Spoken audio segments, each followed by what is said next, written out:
Everybody, welcome to the scene. We are in a hurry because we got a big show today. I'm Eddie Owen. I'm Ted Miracle. Today on the show, Imelda Gorman's here. We're going to talk about the Penny Players Reunion coming up this weekend. Tim Thomas is here from Focus on Hopkins County. He's got a lot of neat stuff we're going to talk about. And Brice Long, not here, but here.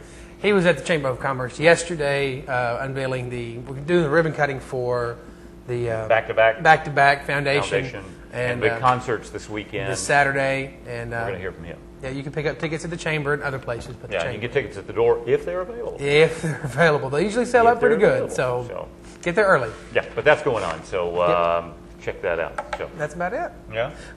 I tell you one more real quick thing, that the Tennessee Volunteers aren't going to have a football. What's going on? I saw something on the sports. I looked at the lineup, the news. I saw you had something about Tennessee. It's like eight players. Well, 8 players altogether are in trouble. One's already been dismissed because this is his second time of getting in trouble. He had another issue back in April. Okay. And then we've got another 6 more players that are in trouble. And they, and they're just big trouble. And they get a new coach this year, Derek Dooley. Of course, Lane Kiffin left in January. Right. And then, Okay. And the big news, they capped the oil in the Gulf of Mexico. So since April 20th. As of now, there is no oil flowing from the BP oil well. Almost 3 months. There you go. All right, this weekend coming up, it's the Back-to-Back Foundation concert, the Songwriters Concert with Brice Long and friends. Yep. It's coming up at the out at the Convention Center, and Brice Long was at the Chamber yesterday talking about it. 6 years ago, I had a 2-week #1 single with Gary Allen. And it was right around November, 1st of December, and I just had the feeling that I always wanted to give back to the community where I came from, Hopkinsville.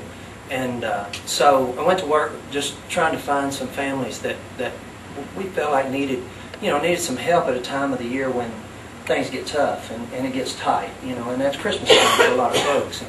And that year we were able to fund it ourselves and help 5 families in this community that really needed it. And out of that grew the Back-to-Back Foundation. And for me, like I said, it's an opportunity to give back to the folks in the community that supported me from when I was a kid playing in churches to playing at the fair to what you'll see Saturday night out here at the James E. Brice Convention Center. Over the this is the 5th year we'll be able to do the show, which benefits. That's what we do. We have the show to raise money. And that's out of what we raise at that event every year, we're able to help families in the community. And now we've helped over 50, close to 60 families have a Christmas that they wouldn't be able to have otherwise. And the way we do that is we have a show, and we charge $10 a ticket. And I have friends of mine, some really great friends of mine come up, and that have all had hit songs, been big songwriters in Nashville. And they come up and share the stories and then sing their songs. And it turns into a real neat evening. But for me, the best part of this whole deal is what I see standing in here today, because I'm a piece of it. I'm just a part of what gives back. But the money that we raise here stays here. I mean, I've never made a nickel off of performing out there. Every year, it ends up costing me money to come play, but I don't care because this place means a lot to me. And giving back to this community means a lot to me. And through our sponsors, and we have a tremendous amount of sponsors, and we keep growing every year. And I see Mr. Garland back here and Janet here, and I know there's some other people that my mom's standing over there. They're sponsors as well every year, and then the folks from the Beaver and WKDZ. I always say it's kind of funny. I've played a lot of shows across the country doing things, and never do you have 2 competing radio stations at one event. And we've been able to do that here. And they both supported this thing for me and done a lot of great work for us. And that's something that speaks, man, it speaks so high of what the community in Christian County and Tree County, what kind of people are up here. And it just means a lot to me to be able to do this.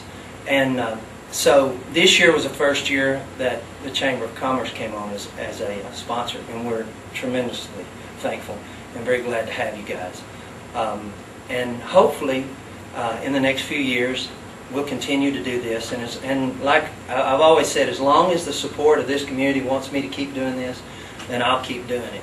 Because if you've never had the opportunity to walk into a house with kids and a mom and dad that, for whatever reason, and we don't ask questions of why, for whatever reason can't afford to have Christmas.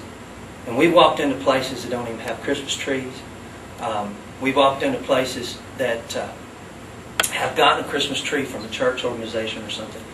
And one of the things that stands out in my mind, because last year it was overwhelming, and if you think grown men don't cry, come hang out with us during Christmas time delivering these gifts. But one of the things, we walked in last year, and a single mom with 5 kids, Christmas tree given to them by the church that they attend. But you walk in, and every ornament on the tree they made with construction paper and things themselves, and nothing under the tree. But boy, when we left, it was full. I mean, the house was full of gifts and things